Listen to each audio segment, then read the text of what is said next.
PTI उस वक्त कामयाब थी जब पीटीआई के साथ दिफाई इदारों का सपोर्ट था। पीटीआई उस वक्त कामयाब थी, उसकी खाली कुर्सियाँ कामयाब होती थी जब उसके पास कमर के पीछे फैज़ और बाकी जर्नेल और कर्नेल खड़े होते थे, तब उसकी खाली कुर्सियाँ भी कामयाब थी, खाली स्टेज भी कामयाब था। तब एक किस्सा था, अभी तो उससे हवा निकल गई है।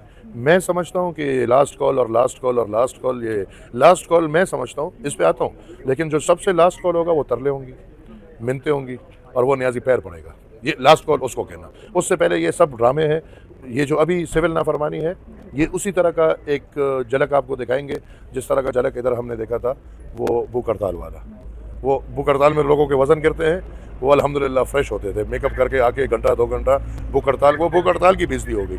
भूख हड़ताल बेचारा शर्मा गया कि ये मेरे साथ क्या हो रहा है। उसके बाद आपने देख लिया फाइनल कॉल और उससे पहले वाले कॉल और फिर अल-यमीन गंडापुर और अब तो मेरे अल्हम्दुलिल्लाह एक और आते हैं तो नया से नया नौसरबाज। अभी पीरनी बीबी आ गई तो वो तो सबसे बड़ी ड्रामेबाज निकल आई। अभी खुले दिन दहाड़े जो झूठ आवाम को बताया जा रहा है, तो मैं समझता हूँ कि ये फ्लॉप है, फ्लॉप रहेगा। मैंने पहले कहा था कि ये एक गंद है। देखें, मेरे ख्याल में इनके सारे एहतजाज जो हैं वो भूख हड़ताल के एहतजाज, जैसे सारा मैं और आपने इधर देखा था, वो एमएनएज आके घंटा घंटा 2-2 घंटे भूख हड़ताल करते थे। इनका सारा एक मजाक है, मजाक से ऊपर कुछ नहीं है। इनके गुब्बारे से हवा निकल चुकी है। इनका जब तक दिफाई इदारे का, आईएसआई का और फौज का इसके ऊपर हाथ था, ये लाडला था, तब तक इसका सब कुछ झूम रहा था। इसकी खाली कुर्सियाँ भी झूम रही होती थी, इसके बक्से भी, वो तो अभी भी खैर भरे जाते हैं, अजीब किस्मत। लेकिन अभी इसका गुब्बारा निकल चुका है और मेरे ख्याल में जो अभी जो ऐलान इसने किया है सिविल नाफरमानी का, तो ये ड्रामा मेरे ख्याल में पहले भी कर चुका है और अभी भी मैं समझता हूँ कि ये एक ड्रामा ही है। और जहाँ तक रही बात फौजी मसनूआत से बायकाट की, तो मैं समझता हूँ कि मैं इन आम शहरियों को, जो शहरी चाहते हैं कि फ़ौजी मसनूआत से बायकाट करें, तो हमारे अभी छोटी सी तारीख में सबसे बड़ी फ़ौजी मसनूआत इमरान नियाज़ी है, उसके बाद पीरनी है, उसके बाद इधर जो अयूब खान का पोता है, नवासा है, जो भी है, उसके बाद वो है। फिर उस कारखाने का प्रोडक्ट सेनेट में हमारे साथ लीडर ऑफ द अपोजिशन की शक्ल में शिबली फराज बैठा हुआ है। फिर उस कारखाने का प्रोडक्ट पुख्तनख्वा में वज़ीर आला की शक्ल में अल-यमीन गंडापुर बैठा हुआ है। फिर उस कारखाने का एक और बेहतरीन प्रोडक्ट जो मुशर्रफ साहब के दौर से चमकाया जा रहा है, बैरिस्टर सैफ बैठा हुआ है। और इस समेत बहुत सारे ऐसे प्रोडक्ट हैं जो पीटीआई को तोहफे में गए थे। मेरे ख्याल में पहले उनसे बायकाट कर ले, फिर फौजी कॉर्नफ्लेक्स और सीरियल और सीमेंट और उनसे भी कर लेंगे। पाकिस्तान में फैसले पर्टिकुलराइज होते हैं। मैं एक जमहूरी पसंद घराने से ताल्लुक़ रखने वाला, एक 100 साल तारीख़ सियासत से भरी हुई, मैं खुश होऊंगा अगर इस फैसले में लिखा जाता कि बतौर DGISI ऑफ पाकिस्तान या बतौर DGC ऑफ पाकिस्तान कितनी सियासी मुदाखलत हुई है और उन मुदाखलतों में कितनी सज़ा मिली है। मतलब कि इदारे में अगर आप हो फिर मुदाखलत हलाल है, इदारे में ना हो तो फिर हराम है।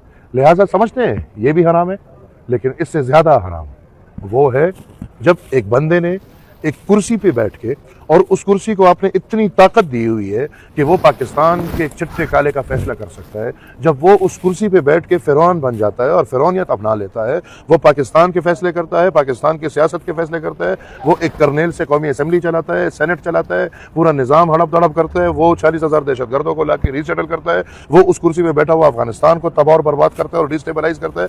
तो मेरे ख्याल में जब उस कुर्सी पर बैठ के उसको इतनी आदत है और इतनी सब कुछ मिल गई थी, तो उसके बाद भी उसने कर लिया। लिहाजा अच्छी बात है कि रिटायरमेंट के बाद कोई फौजी अफसर इन चीज़ों में हिस्सा ना ले, क्योंकि इदारे को सिर्फ इजाज़त है, हाथी को इजाज़त है, उसके बाहर इजाज़त नहीं। मैं तब खुश होता कि इदारे को नहीं, जब आप उस कुर्सी पे बैठ के सियासी मुदाखलत, हाँ अगर इस तरह का फैसला आ जाता तो मैं खुश होता कि पाकिस्तान में जमहूरियत आज़ाद हो गई है। हाँ, इदारा मजबूत हो गया है, हाथी मजीद मजबूत हो गया है और उस हाथी ने बता दिया कि अगर हमारे अपनी वजूद का हिस्सा भी बाहर जाके हम पे हमला करते तो ये हाथी मानने वाला नहीं। हमने जो उस वक्त की अदालत की ज़रूरियात थी उसको माना था, हमने अपनी तजावीज़ भी दी थी, लेकिन मुल्क के मफाद में हम अपनी तजावीज़ से पीछे हट गए।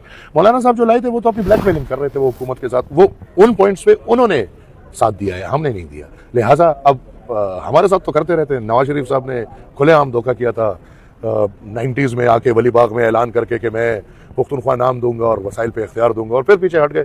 इस तरह CPEC जो वेस्टर्न रूट है नवाज शरीफ ने खोला, वादा किया था, शायद मुल्की मफाद के लिए पीछे हटे होंगे, लेकिन नहीं, ये फिर शायद मैं नहीं समझ सकता। लेकिन ये धोखे हमारे साथ हुए, हम इन धोखों के आदी हैं, लेकिन ये बहुत बड़ा धोखा हो गया। ये ऐसे लगता है कि दिन दहाड़े किसी से बच्चा आप चोरी करके ले जाए, वो बेचारे को मना के जरगे किए हैं, और फिर उस पूरे 26 आईनी तरमीम में से सिर्फ उनके नुकात फिर सब वापस कर लो तो चलो, फिर भी वो बेचारा दोबारा वो बार्गेनिंग पोजीशन में तो हो। अब क्या कर लिया कि बाकी सब मंजूर कर लिए, और जो उन्होंने ब्लैकमेलिंग की पोजीशन में होते हुए अपनी बातें मनवाई थी, जिसपे मैं जब मौका मिलेगा बात करेंगे कि क्या ठीक है क्या गलत, मैं उस पर भी बात नहीं कर रहा। लेकिन जब उसने एक ब्लैकमेलिंग पोजीशन में आके उन्होंने अपनी बातें मनवा ली, तो हुकूमत ने उन बेचारों को ऐसे फंसा दिया कि अब अल्लाह करे मौलाना साहब आइंदा इन पे कोई एतमाद कर सके, क्योंकि बिल्कुल इधर एतमाद मेरे ख्याल में टूट चुका है।